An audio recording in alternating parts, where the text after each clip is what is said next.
Hello, everyone. Good evening. Hi, good evening, everybody. We are so excited for this episode, and we hope you guys can join us for a little bit live, but if you can't, hopefully you're enjoying the recording. Tonight we're going to be talking about creating a life that you don't want to escape from. And I think this is something we've both been focusing on in our own lives, the last few years especially. And I remember the first time I heard this concept was I was listening to this podcast by a guy named Bob Heilig, and he was talking about how he went on vacation with his wife. And it sounded like a really fun trip, and they had a really great time. I think they were gone like a week or two, and it was in the summertime. But he was like, both my wife and I really couldn't wait to get back because they had built a life that they really didn't feel like they needed to escape from. They actually looked forward to getting back to work and going about their routine as usual. So I kind of was like, whoa, I don't remember hearing something like that, or to me, that's not something I've heard a lot. So I'm excited about this. Yeah, I think it's interesting that we're recording this on Sunday night because there's even a term for, the Sunday night, dreading Sunday night, because a lot of people are getting ready to go back to work Monday, and, after it gets dark, you start realizing, oh, the weekend's over and I got to go back in the morning. I got to start the week over. For a lot of people, this is a time where you you feel down because I had all these hopes. I got through Friday and then Saturday and Sunday, and now it's gone. And the reality hits you that I have to go back to a job that, if you look at statistics, a lot of people don't like. And so it's kind of ironic in a way that we're recording this on a Sunday night, getting ready for Monday, but hopefully we can bring some value to you on how to start changing that a little bit, that trend. And that's kind of, all what our videos is all about. Yeah, and I kind of like to call it the Sunday night blues. You start Yes. start dreading that Monday morning wake up and other things. So what we wanted to talk about in particular with this episode is kind of give you 3 actionable steps, but we were hoping to kind of introduce this concept by talking about something that I think is really common for anybody. I don't care what profession you're in. If you're an adult and you're living in the US especially, probably if you live in another country it applies, but we do something I know for sure here, and that is numbing. We do a lot of numbing in our lives. And I have some friends who, for example, have walked away from drinking a glass of wine in the evening or something like that because that was a part of their routine. That's not a part of what I do, but that was something that they did on a regular basis that they noticed had a negative effect, a kind of a numbing effect for them. And I think that's important to recognize. What is your numbing? What is your mechanism that you're using? Is it binge watching Netflix or something like that? Is it, food, binging on different foods? Is it certain relationships that are not healthy? I think this can look in a lot of different forms, and that was something that we kind of talked about, is a lot of us just kind of do this numbing to kind of get through the week, and then we get to the weekend and we want to forget all of that, right? There's all these, thank goodness it's Friday, and it's the weekend. And it's not always even things that are necessarily bad in and of themselves. It's why are you doing that? So even watching sports isn't bad in and of itself, but if you're just watching sports to escape your normal life, if you're watching Netflix, not 1 or 2 episodes, but you're watching 4 or 5 hours, if you're, like Megan said, if you're overindulging in food. So it's not necessarily something that's bad in and of itself. Right. It's why are you going to that? Is it for fun and recreation and enjoyment, or is it for, like Megan said, numbing this pain of going back to work or going back to circumstances that aren't bringing value to you and aren't really what you want to do? So you really have to do some introspection and look at, why am I doing a certain thing? And I think we get in these habits of, that's just my routine. After dinner, I turn on the TV and watch sports, or I turn on the TV and watch Netflix, or I, Scroll social media, that's Pinterest, a big one for me. You scroll social media. whatever it looks like for you. And especially in social media, you're also you're looking at other people's lives, and there's envy and comparison and wanting what other people what you perceive other people's lives that you want that you don't have. Right. And instead of working towards that yourself, you're living vicariously through other people, whether that's through people on Netflix that you want their life, or people in social media that you're envying or looking at. Yeah, and again, these aren't necessarily bad things. They can just be kind of out of proportion and imbalanced in our lives. And what exactly like the word numbing means, it's keeping us from, it's like a barrier between us facing the pain that we feel of not feeling fulfilled in our life. God talks about how we were created to work and use our hands, which I love.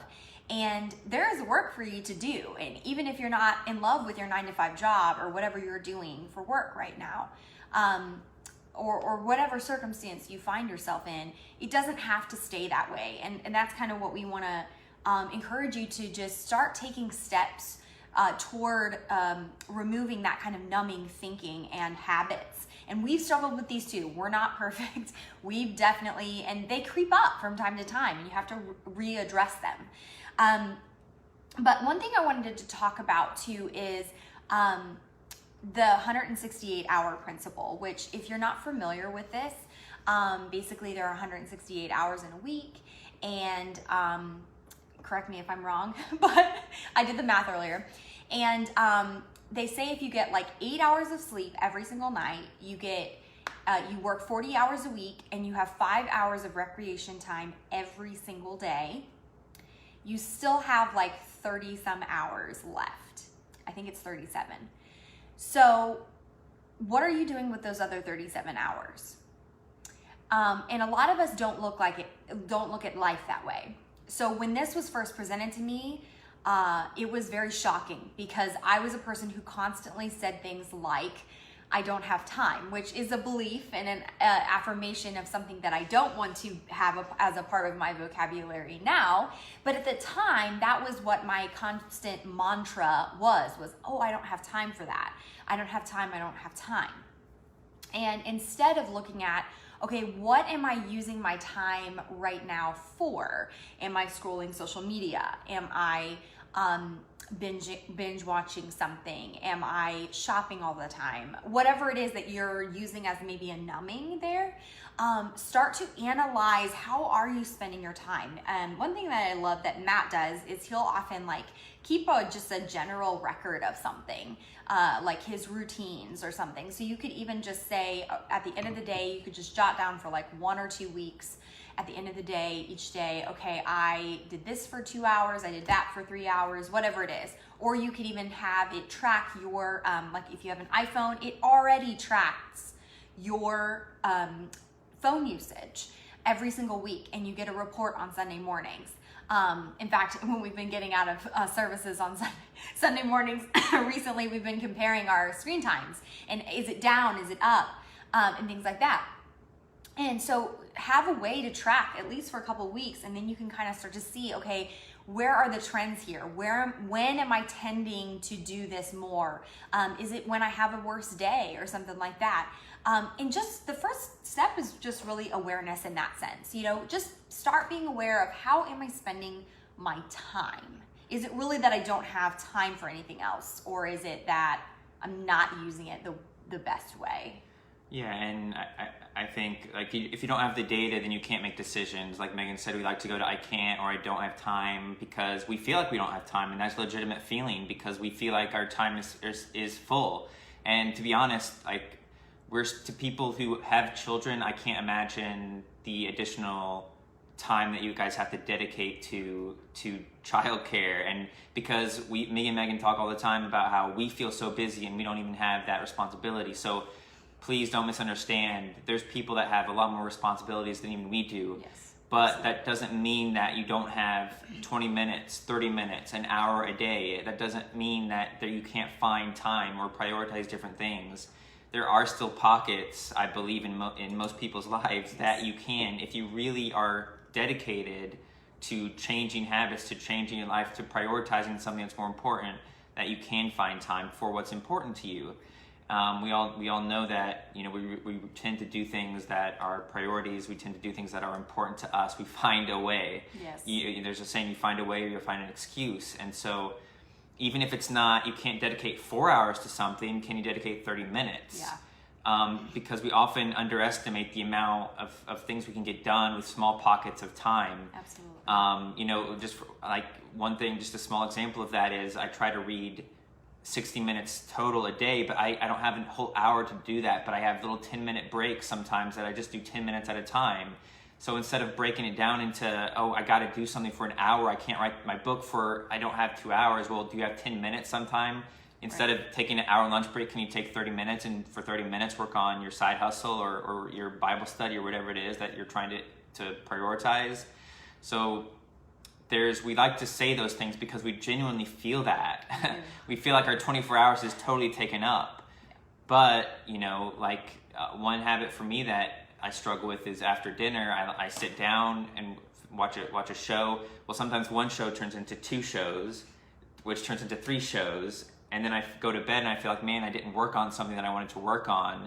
But if I really was honest, I did have some time there, but I succumbed to watching, you know, Netflix or something. So I think that's something that we have to be honest with ourselves, and like we've talked about in previous things, have somebody hold us accountable to if we're really trying to work on something in particular. Absolutely. And one thing I think we discussed that I did really want to mention is that it's not about necessarily not, you know, rest and recovery and having family time is still important. We're not saying that those things take a back seat.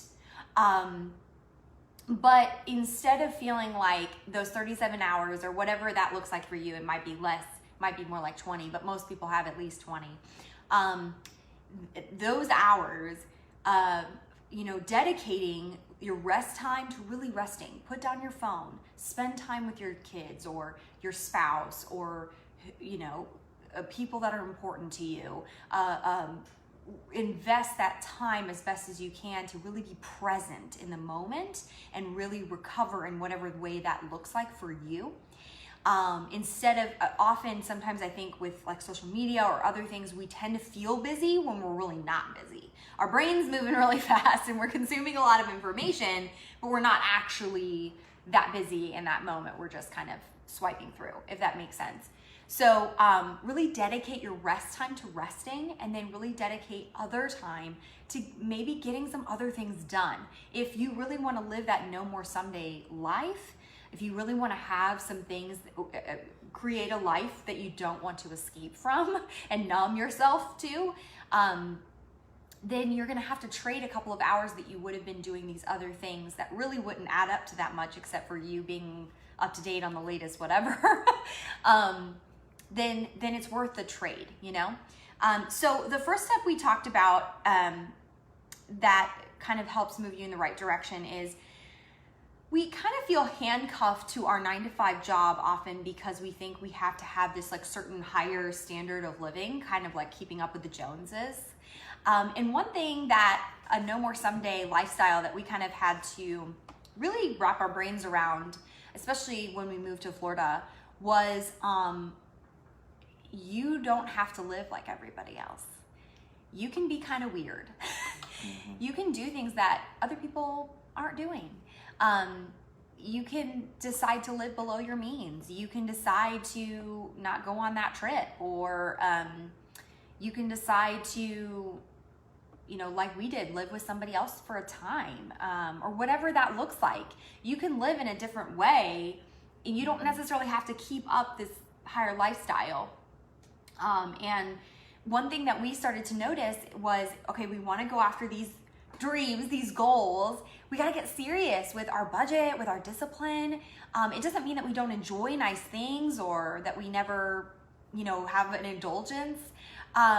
It's just that we are more careful about looking at our budget and planning with the end in mind, right? We want to have these goals. And today we had this amazing conversation about some of our goals that we want to have financially. And it was like, because we had a budget, because we've done some of this hard work, it's easier to have these conversations now and say, hey, like if we move this around, if we did this, than we could do in 2 years and 3 years. I mean, if you think about it, 2-3 years, that's not that long down the road.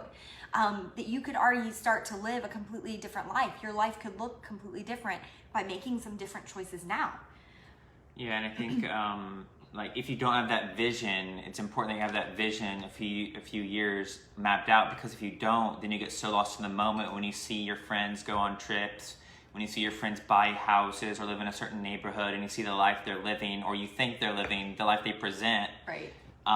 Then, and you know, the keeping up with the Joneses is just a whole new level of social media. Yeah. And the tapestry we can create that shows our life or what it looks like, and you know, in reality it may not look, we don't see behind the scenes. Right. But there's that pressure, and you know, we're kidding, at least for me, and I think for a lot of people, we're kidding ourselves if we don't feel that pressure, and we don't feel that I need to be at such and such level by the time I'm 30. I need to make such and such money by the time I'm 30. I need to have such and such letters behind my name by the time I'm, you know, a certain age. I need to be living a certain lifestyle.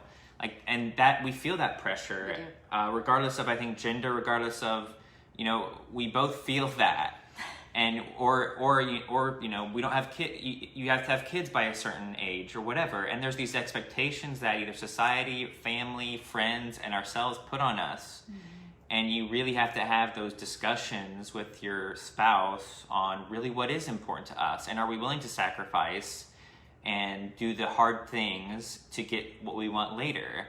And really, you know, it's an ego thing we've talked about before. Our ego tells us you need to present such and such picture to your friends and family, and if you don't have these things, then you're not enough, or you're not good enough, or you're not doing good enough. And we really have to work on ourselves and making sure we understand that that's just our ego talking, and that's, a lot of those things aren't important. Yeah.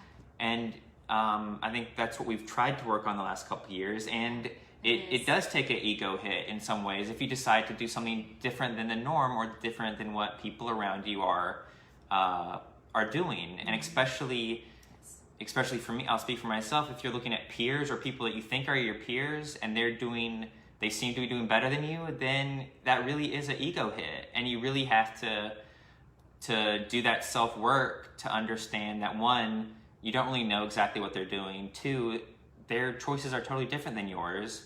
And three, you don't really know their life and what other factors are going on with them. And so we really have to do a lot of work on ourselves, and as a family, figuring out what our vision is, not what someone else's vision is. And really dialing that in so we can have the life that we want, not what somebody else is living or appears to be living.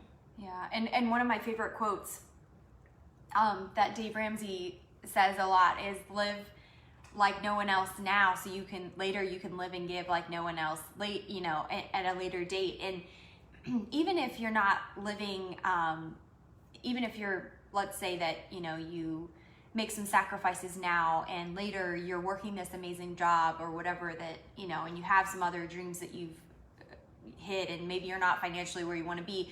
The idea isn't necessarily that you're just going to be rolling in the dough. The idea is that your life is already really full and abundant now. Mm-hmm. And you can change your circumstances a little bit, and it's amazing how different and how much more joy and different things you can bring into the picture just by making some small shifts. And we've really created this like hamster wheel for ourselves with trying to keep up with the Joneses, or trying to think that we have to stick with this 9-to-5 job because we have to keep up this certain appearance or this certain lifestyle. And that's really not necessary. You know, it's really a self-inflicted sort of thing. And so I think one thing that we talked about is it really does take a lot of honest conversation with your family. You know, dedicate some time to talk with your spouse or with your kids or whatever that looks like for you, and just spend some time like talking about, what does this really look like? Is this really a priority for us, or is it not? And I was chatting with Matt today about how I remember a specific time where we were going through and really trying to slash our budget. Like, if it wasn't necessary, then we needed to just cut it out. Like, it's okay. It doesn't mean forever either. It could just mean for now, we're gonna cut that out. And then later, maybe we can add it back in, or maybe we realized we could live without it and it wasn't really that important to us. sometimes when you do that, you kind of see, oh, that actually really meant a lot to me, or, oh, that didn't really mean that much, so who cares, you know? So it is a good sort of checkpoint to be able to do that. Yeah, I think going back to that hamster wheel, sometimes we create this lifestyle that we have to keep our job, a certain job to pay for, and so we can't pursue something we're more passionate about, because now we've created this system, this home, these cars, we have to go on vacation a certain amount of time, Right. and so now we have no leeway, and we've maxed out where our budget is. So I can't step away and get a different job for a little less that I'm really passionate about, and would bring not just joy to me, but I would be more present in my family, because now I have to have that to afford the home I bought and the cars we bought and the vacations we are expected to go on. And so then, I have to keep this job.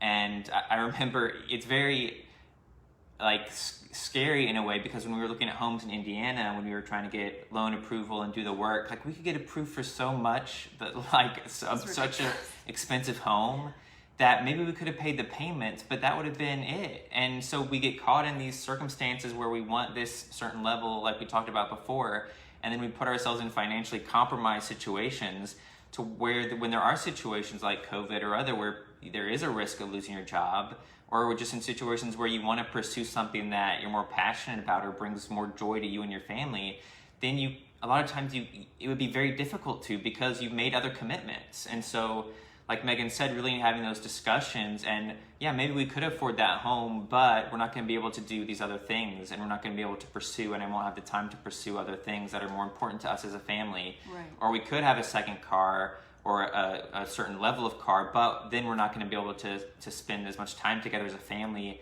and I'm going to be traveling more, whatever it is. Like having those secondary discussions that give you some flexibility and some wiggle room, that you're not committed and overcommitted to maintaining a lifestyle that really doesn't provide the most important things for you. It just promotes the material things that we sometimes go after. Absolutely. So moving on to our second step, we've kind of been jumping ahead a little bit, but we're so excited about it. I know, it all kind of goes together, but second step is we really want to encourage you to, if you want to pursue something that is outside of your 9-to-5 job because you're not in love with it and you feel like you want to escape from it, or you just want to change, we really encourage you to begin exploring. And this was something that I had encouraged Matt to do several years ago, because I knew he was really concerned about his love for his job. Is he really, was he really into it at the time, all that. And so I just thought, hey, why not explore some other passions? I know you're good at other stuff. Why don't you just explore those? And so he started writing books, and but you can, explore different hobbies. You can volunteer. I volunteered at a school for a while. There's just different things that you can do in general to kind of explore an area. But some good questions to ask yourself are what do your friends tell you you're good at? What do people come to you for advice about? Do they ask you for computer help, or do they ask you to help them with planning parties, or whatever that looks like? What are your friends asking you for help for? Because then you can kind of make a list of those things and be like, oh, I didn't realize. Often your friends kind of see that a little more clearly than you do, right? Or your family does. And then what did you enjoy doing as a child, or what kind of things do you do? If time and money were no object, you were just sitting around, what would you do? What would you do with your time? And it kind of reminded me, I was listening, I'm kind of a Dave Ramsey podcast junkie. And the other day I was listening to an episode, and this guy called in, and he was pretty much set financially for the rest of his life. And he was like, I know this is kind of a weird call, but I don't really know what to do. And I applaud him for calling in and asking, because I think it's important to know, to have a purpose and not just sit around. Like I was saying earlier with, I think God really wants us to use our hands for good. but I would really love to know like already what I'm doing. I'd love to already, once I get to that point, I want to be like, that's okay, because I already know I'm going to be doing things and I already know my purpose. Of course, through Christ is a special purpose there, but just in general with what I'm passionate about and things like that. So start exploring now. Don't wait until that magical day, again, someday, to start exploring those things. Start now. Do you have anything to say about exploring? I think sometimes we think that, maybe I have an interest in, let's just say that you wanted to be in science, or you were in science now and you want to be in business. Well, I need to go back to school and get an MBA. Well, no, you need to go talk to some people who are doing what you think you want to do, have some conversations, probably people at church, or people through, secondary contacts that you can talk to that are more, and people are usually more than willing. They love for you to come to them and ask questions about what they do. They love to share. So find out what they're doing, and then things that I've done, go take a Udemy course. Like for $10, you can find some really great resources on things that you want to do. There's other learning platforms like Skillshare. I mean, there's tons of learning platforms that you can either do free courses or ones that are very reasonable, $10, $20. And don't go spend $20,000 on an education that you may not need. And, we think that, I need to go get this degree. Well, in a lot of cases, that's just not correct. And so really take the time to figure out what people in my circle or in circles close to me can help me figure this out, and use that as a starting point and a springboard before you invest significant resources or time. And then just utilize the internet. You can learn pretty much anything for free, like YouTube search. So true. I mean, unless you want to be a medical doctor, you could learn pretty much anything on YouTube or some of these learning platforms. Yes. Then another really great resource is a person called Chris Guillebeau. He's written a lot of books on side hustles. One of them is the $100 Startup, which I'd recommend, and he also has a podcast called Side Hustle School, just talking about people who have normal 9-to-5 jobs normally, but have taken a side hustle at very low cost as a passion project and started to grow that. And so look for resources like that to help you figure out and experiment. And you might try something that you think, I'm really interested in X, and you try it for a while, but you figure out, I don't like that. That's great. That's awesome. Now go try Y. You don't have to be committed to one certain thing. That's why experimentation is so important. And the other thing we talked about is giving your spouse, if you're married, space to figure out their thing, and being willing to let them invest the time and resources if needed to figure out what they're passionate about. And this isn't just necessarily job related, but volunteering, or like we said, a side hustle. It may not be figuring out another 9-to-5 job, but just giving them space to figure out something that they love and are passionate about and brings them joy.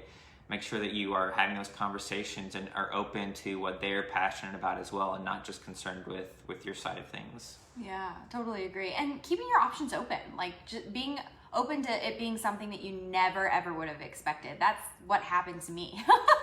I never expected to go and start an Arbonne business, but I was open to it at the time. And so being open to opportunities that may not necessarily look like you would think, and then you learn more about it and you're like, wow, this is the perfect fit. Okay, so the third step and final step is, like Matt was saying, you can take something that you're really passionate about and turn it into a passion project that can be giving back or whatever, or you can monetize it. And a lot of the time, I think there's kind of the stigma. I don't know if you've noticed this, Matt, but it's sort of like, well, if I turn it into making money, then it's just not fun anymore. And I want to challenge you on that. I want you to just keep an open mind for a moment, because you don't have to know everything about business. You don't have to know everything about everything. You don't have to know about taxes even. You can go and, like a friend of mine, she just went out on her own after several years of working in a salon and started her own little thing, whatever you call it, little business in one of those salons that you can have your own chair or whatever space you rent. And she's totally out on her own. And she's like, I can't believe I didn't do this earlier. And, and she doesn't know everything, I'm sure, about business. She was talking about I've got to find a CPA and do different things. you can find people to help you. It's not the end of the world. And you can leverage, like we were talking about a few weeks ago, you can leverage some of the tasks that aren't something that you feel like is a strong suit for you. You can leverage that with the talents of other people, and you can have them help you. There's people out there that help small businesses all of the time, trust me. And so there's just different things that you can do that a lot of the time I think we just think, oh my goodness, that's so scary. And scary or fear, right? It's just false evidence appearing real. It's not actually real, right? It's just our own like imagination. Start exploring. You know, if somebody has already done like monetize what you are looking to monetize, talk to them about it. Be like, how did you go about this? What did this look like? What did that look like? You know, usually people are, like Matt said, more than happy to tell you. And start exploring that at the very least, and then you can kind of take it one step at a time. It doesn't have to be jump in and do it right away. Also, I think something that's really cool too about monetizing something you're passionate about, I don't know about you, but I do better work and I do more work and I work really hard on the things that I really love. Like, I'm more excited about it. I bring more passion to it. I have more energy for it. If it's something that I don't love, I'm kind of like, yeah, I'm doing this and I'm working on it and I'm meeting the criteria, but it's not something that I'm like pouring myself into. And when you do that, you're gonna work harder, which is actually, and hopefully smarter, and that's actually going, you know, to help you in the long run. In my experience, in my opinion, even just in reading different books that talk about this, that when you're passionate about something, you really go after something that lights your soul on fire. That really, you help people more. You change the world more by doing something that you love. And I love, Matt posted the latest magazine cover of the Entrepreneur magazine, and it says, what is it, the world needs you, or something like that. And it's over on the table. But yeah, the world needs you. The world needs you. The world needs what you specifically have to bring to the table. It doesn't need you to just feel numb and broken and like, that's it, I'm done. I'm just gonna be here for the next 60 years. The world needs what you specifically have to bring to the table. And I think that's just incredible. I think each and every one of us has specific gifts and things that we're drawn to that are just beautiful. And the world, we need you. Yeah, and it's up to you to figure those out. Nobody's going to come and tell you, oh, you know, such and such, Matt, we need you to start this business. Nobody's ever come and told me that. Or Matt, we need you to do this. Or nobody's going to. Like, you have to, like Megan said, it has to set you on fire. And I think sometimes we talked about experimentation. So then once you've narrowed it down to this is what you want to do, then you have to be all in. Yeah. And I don't mean you do anything super risky and you quit your 9 to 5 and you put a bunch of credit card debt, but I'm saying mentally you have to be all in, because I think a lot of times we are confused and we think we're in a sprint when we're really in a marathon, and so we quit too soon because we think, oh my goodness, it didn't work in 3 months. It's like, really? Like it takes a lot of time and dedication, and whether you say it's the universe or what just the setup is, it's almost a test. There is almost a test to it that people need to know that you are serious, and it takes time to find the right people, and people need to know that you're not just fly by night in whatever you're doing, and you have to be 100% dedicated, and you have to do the work regardless of the feedback you get. Because in a lot of times, small businesses are a thankless job. And especially if you're putting yourself out there and your personality is somewhat tied to the business, which is really any small business, even like the example Megan gave, someone who has a salon, it's her personality that's the face of her brand. So a lot of times you're not going to get great feedback, and you're going to feel like people don't care, and it's going to take a lot of time and a lot of no's and a lot of rejection. But something that I love that I think Gary Vaynerchuk said is when you know the score at the end of the game, when you already know the score at the end, then it doesn't matter whether people are booing or applauding, because you know the end result. And I love that too, because it's kind of the life of a Christian. When you already know that you're going to win in the end, it doesn't matter if people are booing you or cheering you. You know you're going to have victory in the end. And if you're bought in and given 100%, then you already know there's going to be a victory. Now, maybe it's not going to look exactly like you want in your mind. It may be way better, or you may have to pivot to something else. But if you are committed to it, there's going to be a victory one way or another at the end. Yes. So you can't be one of those people who quit, like I said, and thought they were in a sprint when they were in a marathon and say, oh, woe is me, it didn't work out.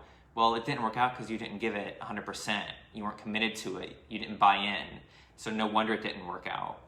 And stick with it, you know? Like, the time is a factor. It always is. People are like, oh my goodness, you're just so naturally talented at the violin, and oh my goodness, it's so amazing. But they didn't see when I was bad. They didn't see the 7 years that I spent on one single book. Like, they didn't see that. They didn't see when I stayed on a song for an entire year, the same song. You know, like, they just didn't see those times, right? Or when I practiced so much that I would fall to the floor in exhaustion. They didn't see those times. But when you are committed, like Matt said, and you're willing to stick it out, and you're willing to give it time and do the hard work now, it's amazing how things come together. It's amazing. Instead of saying, I'll give it 3 months, how about 5 years? 5 years in the span of your life, likely, it's really not going to be that much. And that's why it's so important that you're doing something you love, because you can, whether or not, whatever happens after 5 years, and that's how I try to look at the different projects I work on, is regardless of if this blows up or not, I'm going to learn something from it that is going to carry on to something else. And if I enjoy doing it and I'm building myself up, hopefully I'm giving back to others and building them up. So regardless of if a book blows up or a project blows up, regardless, I'm still learning, I'm still growing, I'm still giving back. So I'm not going to look back in 5 years and it's not going to be a waste of time. You know, if I was starting a gardening business, then maybe I would, because I'm not passionate about gardening. So that's why it's so important that you're doing something that you love and care about, because you're not going to have that regret later if it didn't turn out exactly like you pictured. Exactly. You're still going to learn from it and grow from it regardless of what happens. Yeah, one of my friends posted this like quote, and it's like one of my new favorites. It's like, I already know what happens when I quit. I want to see what happens if I decide to stick with it, you know, or something like that.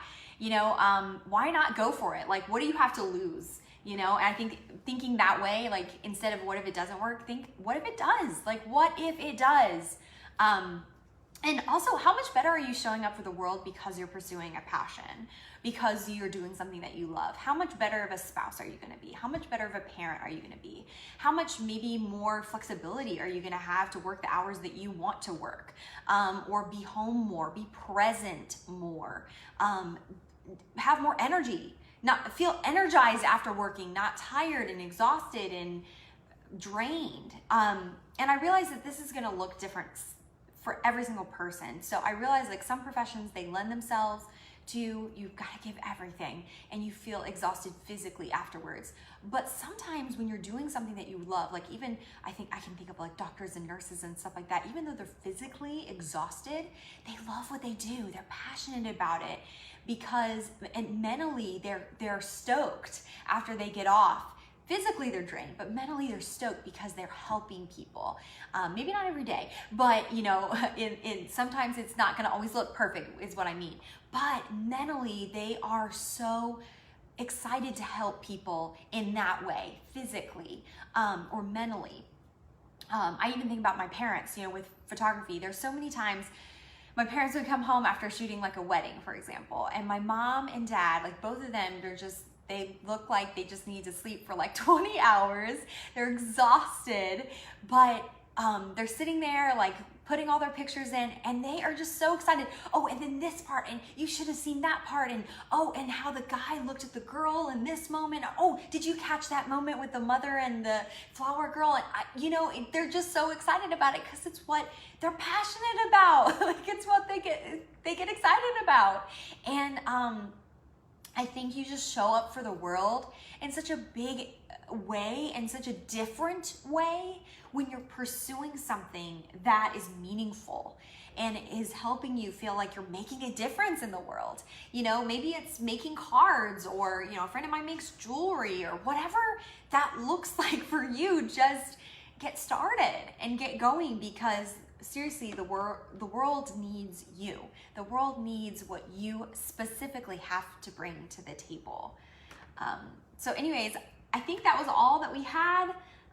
We're just so excited to talk about this subject because it's seriously so near and dear to our hearts. And I think it just truly goes in line with our theme of No More Some Days.